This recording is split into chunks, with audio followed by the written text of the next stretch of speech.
ang sabi po nila, huwag daw pong i-off ang kandila hanggat hindi pa nakaka 40 days. Kaya, ang ginawa po namin, bumili pa po ako nito para sobrang liwanag po dito.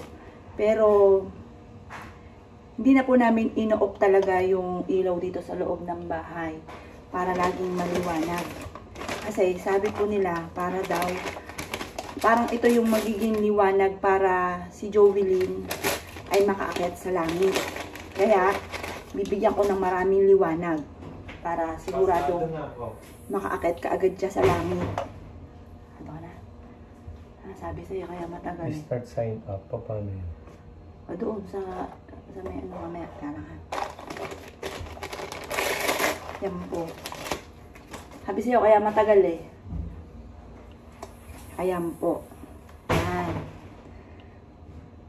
Yan. Tapos, nag-iisip pa ako na para mas maging bongga, pero safe. Kasi ito po, may apoy po ito. Ngayon, kagabi, nag-aalala nga po ako, kaya binaba ko po siya sa sahig. Pero ito, itataas ko na to kasi, di battery naman po siya. Yan. Tapos, marami nakwitan dito. Tinanong ko magkano. Sabi ko, 69 pesos po sa landmark namin binili. Pero marami naman nabibilang po ng ganito kahit sa mga Divisoria, sa mga 168, sa mga department store. Yan. Ang cute nga po, di ba? Tapos maghahanap din ako ng yung angel na di ilaw, na di battery lang, or kaya di charge. May angel po ako dun sa bahay. Maglalagay ako dito kasi parang Holy Family po yun.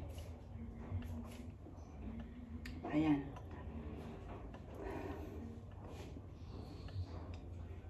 Yan, iakad ko na po ito para mas maraming liwanag kay Jovelyn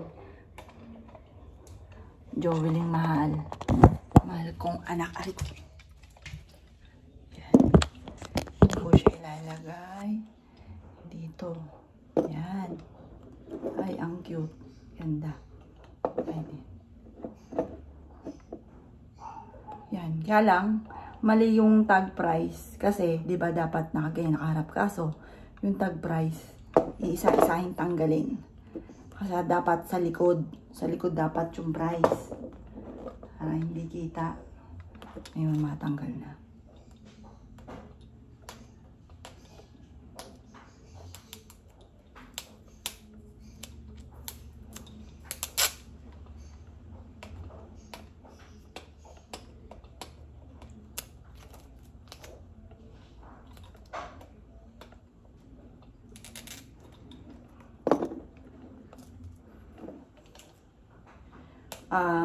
Mamaya pong hapon, hindi ko alam kung bibigyan ako ng maintenance or pagdadayitin ako.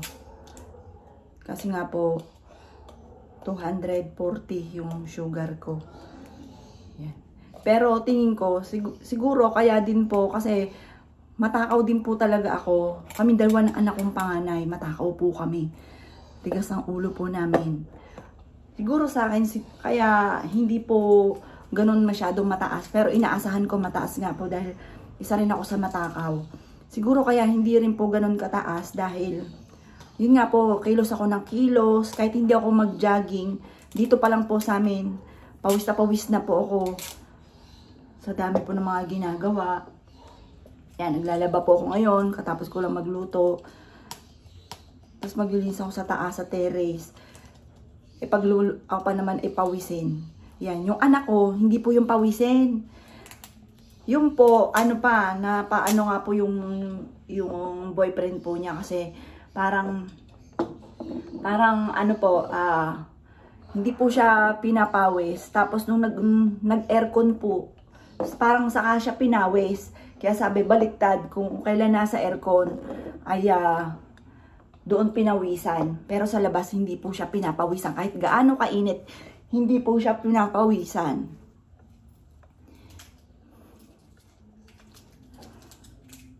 Ayan. At tignan niyo po. Diba nakita niyo naman po yung walk-in closet ng aking anak.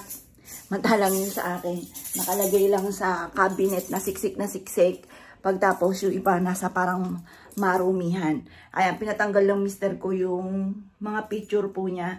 Pero plano ko dito ko ilalagay kasi sayang din po ito. Oh, ganda-ganda ng ano ko. Tsaka nag-effort po kami dyan. Nag-search ako ng mga paborito niyang picture. Ayan, tapos yan, pinagawa ko 2.6 din po yan. Yan, yung 4 na yan. Kaya plano ko dito ko siya ilalagay. Yan, plano kasi anday pa pong ginagawa sa taas. Marami pa rin akong paplansyahin kasi papasok na yung anak kong bunso next week. Tapos yan. Yan, tulungan naman po kami ng mister ko. Yan. Tapos hanggang ngayon, nandito pa po yan yung kahapon kong tinitiklob. Yan, hindi ko pa po siya nilalagay kasi nandun ako sa kabilang bahay. Tapos, yung anak ko pong bunso, nag-birthday po siya. Ayun, hanapin ko nga po. Nag-birthday po. Ngayon, bumili na silang mag-boyfriend ng pa-birthday gift sa anak kong bunso. Ngayon, hinahanap ng ang mister ko kung saan inilagay.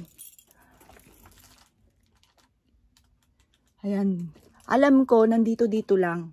Kasi nabili na nga daw po nilang mag-boyfriend. Ayan, aakatin ko nga po dito. Kasi parang, dito ko kasi nakuha yung ano eh. Teka, buksan yung tawag. Dito ko na ilalagay. Dito ko po nakuha yung isang paper bag. Kasi bumili rin pala yung boyfriend ng anak ko ng short. Ngayon, yung short na yun, doon ko siya nakuha. Ito, sa boyfriend pa ng anak ko. Bumili pala sila. Ayan. Tapos yan, doon ko siya nakuha. Malamang, nandun lang din. Kaya, aakyatin ko. Kasi hinahanap ng anak ko yung pa-birthday gift daw ng ate niya. Saan mo nilagay ang pa-birthday gift mo sa kapatid mo,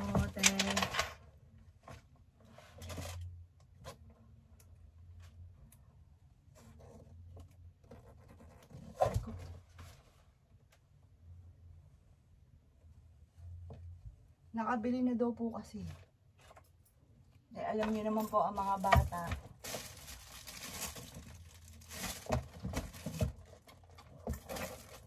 Hinahanap po yung pa-birthday gift.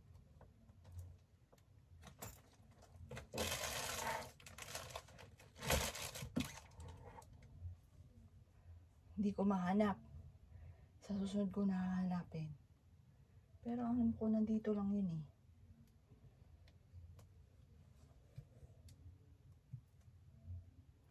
Siya. Kasi po ako may gagawin pa. Ako po magluluto pa. Kaya mamaya ko na lang hahanapin. Yan, kinikilabutan ako. Siguro nandito lang si ate. Ate, pakita mo nga sa akin kung saan mo itinago yung birthday gift mo kay Justin. Kasi alam nyo na yung bata, pag nalaman na may pa-birthday gift, naku, atat na atat. Gustong gusto nang makuha. Nung isang araw pa hinahanap. Yan, sabi ng mister ko, isasarado ko daw, pero hindi muna. Tapos yan, pumangit nga po yung pader na pinagtanggalan. Wala po ditong, ayan, alala ko nga pala. Bukas pa tong mga ilaw. Yan, tapos binubuksan ko po tong pinto. Kasi, mahirap naman po na saradong-sarado na parang wala talagang tao. Baka maging haunted house po ito. Yan, ganyan na. Ayan, tapos doon naman ako sa kabila. Ilala ko po ito. Kasi ako lang talaga yung nag-ano po dito. Ayaw nilang pumasok gusto. Sama-sama sila. Hindi sila napasok na mag-isa lang. Ayan. Kaya winish ko na magpakita sa akin si Joelyn kasi sa iba nagpapakita siya sa panaginip. Sa akin, 2 beses ko lang na panaginipan na ang suot nga po niya yung nasa manikin. Kaya nilagay ko po sa manikin. Pero yan, pansamantalang po lang po dyan. Dito ko po siya ilalagay. Dito sa mismong damitan para naka-organize po. Yan, ganyan kung kalabang aking mga anak. Pati yung buso ko, meron din po siyang walk-in closet. Meron din po siya. Pero yung sa akin, nakatambak lang po doon sa may parang marumihan ko. Natanaw nyo po nung ano. Ayun. Pero may cabinet din ako. Tapos, ayun, cabinet ko isa na mapapalipat na po siya kasi pinarush ko yung pagpapapintura doon sa ano. Ngayon lang po to nangyari. Biruin niyo po ilang taon na ako, 42 na po ako. Ngayon lang ako magkakaroon ng cabinet na maayos, mga bossing. Yan, syempre unahin natin mga anak natin. Yan, kahit sa atin wala na. Okay lang naman wala nang ganyan. Kahit mga luma na yung mga damit natin. Basta pagdating sa mga anak, yan, uunahin natin. Asya, dyan po muna kayo mga bossing at ako po sa kabila naman maglilinis.